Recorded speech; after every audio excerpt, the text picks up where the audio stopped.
और वो कहते हैं कि अगर आप 3 महीने तक शांभवी महामुद्रा का अभ्यास करते हैं तो न्यूरॉन्स के पुनर्निर्माण की प्रक्रिया 241% तक बढ़ जाती है। आज तक किसी भी तरह की रिसर्च के इतिहास में इस तरह की बढ़ोतरी दर्ज नहीं की गई है। सिर्फ 21 मिनट के एक आसान से अभ्यास से आपके दिमाग के काम करने की क्षमता 241% बढ़ जाती है और न्यूरॉन्स का पुनर्निर्माण होता है।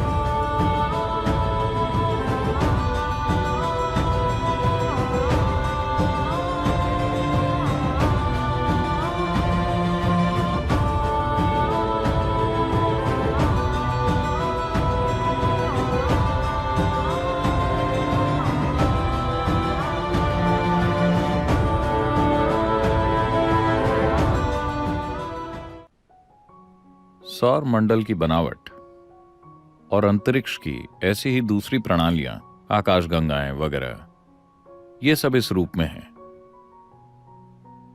क्योंकि वो ज्यामिति की एक सटीकता तक पहुंच गई है। ज्यामिति यानी अभी पृथ्वी सूर्य के चारों ओर घूम रही है, इसे अपनी सटीक ऑर्बिट मिल गई है, इसीलिए ये लगातार घूमे जा रही है। कोई इंजन इसे नहीं चला रहा। देखिए, हवाई जहाज उड़ रहा है लेकिन उसे इंजन की शक्ति के कारण धक्का मिलता है, इसे कोई धक्का नहीं मिल रहा। ये बस ज्यामिति की सटीकता तक पहुंची और ये घूमे जा रही है। जिस दिन इसने अपनी ज्यामिति की सटीकता खो दी, इसने अपनी ऑर्बिट खो दी, ये गई काम से। तो इस प्रक्रिया में इस ग्रह पर जीवन भी पनपता है। इसी ज्यामिति को विभिन्न स्तरों पर शामिल करके हम यौगिक संस्कृति में कहते हैं कि इंसान शारीरिक रूप से और दिमाग के मामले में भौतिक विकास की चरम सीमा तक पहुंच गया है। यानी कि लाखों सालों के बाद ऐसा नहीं होगा कि आपके सिर से एक सींग निकल आए, जैसे कि पूंछ गायब हो गई, कुछ और गायब हो जाए। ऐसा नहीं हो सकता। हम ऐसा एक खास संदर्भ से कह रहे हैं। आज मॉडर्न न्यूरोसाइंटिस्ट्स भी ऐसी ही बातें कर रहे हैं। वो कह रहे हैं कि इंसान के दिमाग में न तो न्यूरॉन का आकार बढ़ सकता और न ही अंदर की वायरिंग बढ़ सकती है, क्योंकि भौतिक नियम इसकी अनुमति नहीं देते। लॉज ऑफ फिजिक्स इसकी इजाजत नहीं देते। मैं इसकी गहराई में नहीं जाऊंगा। इसे सरल शब्दों में कहें तो हम इसे यूं देखते हैं। आपका जन्म, इस ग्रह पर सारा जीवन सौर ऊर्जा पर चलता है ना? हाँ, ये सूर्य की ऊर्जा है जो ये सब कर रही है। साथ ही साथ चंद्रमा के गोल घूमने और चक्कर लगने का भी हमारे ऊपर प्रभाव पड़ता है। समुद्र का स्तर भी चांद की गति के साथ कम ज्यादा हो रहा है। क्योंकि हमारी माताओं के शरीर चंद्रमा की परिक्रमा के साथ तालमेल में थे, हम पैदा हुए और अभी हम यहाँ हैं। हाँ, अगर चंद्रमा की 28 दिन की परिक्रमा महिलाओं के शरीर में खुद को न दोहराती तो आप और मैं पैदा ही नहीं हुए होते। तो चूंकि ये उस हद तक पहुंच गया है, हम कहते हैं कि भौतिक नियम इस हद तक पहुंच गए हैं कि इस ग्रह पर जीवन अब और विकसित नहीं हो सकता। आपके पास जो कुछ भी है, आप उसका पहले से बेहतर इस्तेमाल कर सकते हैं। उसी तकनीक का इस्तेमाल करते हुए हमने पहले साधारण फोन, फिर स्मार्टफोन और फिर आईफोन बनाया। इसी तरह हम इसका बेहतर इस्तेमाल करना सीख सकते हैं। लेकिन मूलभूत भौतिक नियम इस प्राणी को और विकसित होने की इजाजत नहीं देंगे। तो क्या यह संयोग से हो गया? नहीं। विकास का सिद्धांत, आप चार्ल्स डार्विन को जानते हैं, जिन्होंने कहा कि आप बंदर थे? मैंने नहीं, उन्होंने कहा। अगर आप विकास के सिद्धांत को देखें, जिसे सिर्फ 150 साल पहले ही प्रस्तुत किया गया था, हम हजारों साल पहले ये कह चुके हैं। मतलब, क्या आप 10 अवतारों के बारे में जानते हैं? कम से कम 9 तो आप जानते होंगे जो आ चुके हैं। पहला क्या है? मत्स्य अवतार। मत्स्य अवतार का मतलब है मछली या पानी का जीवन। इस ग्रह पर जीवन की शुरुआत पानी के अंदर हुई। अगला अवतार क्या है? कूर्म अवतार, एक कछुए की तरह उभयचर, आधा पानी में और आधा जमीन पर। अगला है वराह अवतार, सुअर या जंगली सुअर।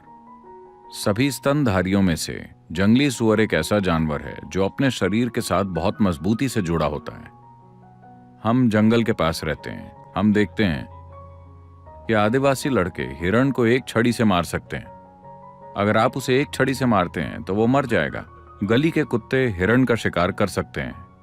पर जंगली सुअर को मारने की आप कोशिश करके देखिए, उसे मारना इतना आसान नहीं है। आप उसे गाड़ी से ठोक दीजिए, उसकी रीढ़ की हड्डी टूट गई, फिर भी वो चला जाएगा, वो रुकेगा नहीं, क्योंकि वो शरीर से मजबूती से जुड़ा होता है। उसका जीवन बहुत शारीरिक है। तो जीवन का अगला रूप था वराह अवतार। इसका सीधा सा मतलब यह है कि सृष्टि के रचयिता की पहली अभिव्यक्ति थी मछली, फिर एक कछुआ, फिर एक जंगली सुअर, अगला है नरसिंह, आधा आदमी आधा जानवर, अगला है वामन, एक बौना आदमी, अगला है एक पूर्ण रूप से विकसित लेकिन भावुक होकर धीरज खो देने वाला इंसान परशुराम, अगला है एक शांतिपूर्ण इंसान राम, अगला है एक प्रेम करने वाला इंसान कृष्ण, अगला है एक ध्यान में मग्न इंसान Buddha. The next is supposed to be a mystical being yet to come. माना जाता है कि अगला दिव्यदर्शी होगा जो अभी तक आया नहीं है। ये बिल्कुल डार्विन के विकास के सिद्धांत की तरह ही है ना? ये दोनों एक ही क्रम में हैं, ठीक एक ही क्रम में। डार्विन ने अपना सिद्धांत सिर्फ 150 साल पहले प्रस्तुत किया था। यही बात 12 से 15 हजार साल पहले कही जा चुकी है। खुद आदि योगी ने इसके बारे में बताया था। तो अगर आप जीवन पर गौर करते हैं तो आप साफ साफ देख सकेंगे कि जो निर्जीव है उससे जीवन प्रकट हुआ और फिर उससे जीवन का विकास हुआ। हमने इसे हमेशा इसी तरह से देखा है। हमने हमेशा जाना है कि जीवन विकसित हुआ है। आप जिस भी मंदिर में जाते हैं वहां एक सांप होता है।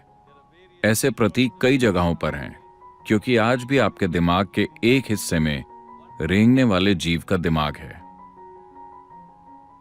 आप जानते हैं कि आपके दिमाग का केंद्रीय मुख्य भाग अभी भी रेप्टिलियन ब्रेन है और यह आज भी काम करता है।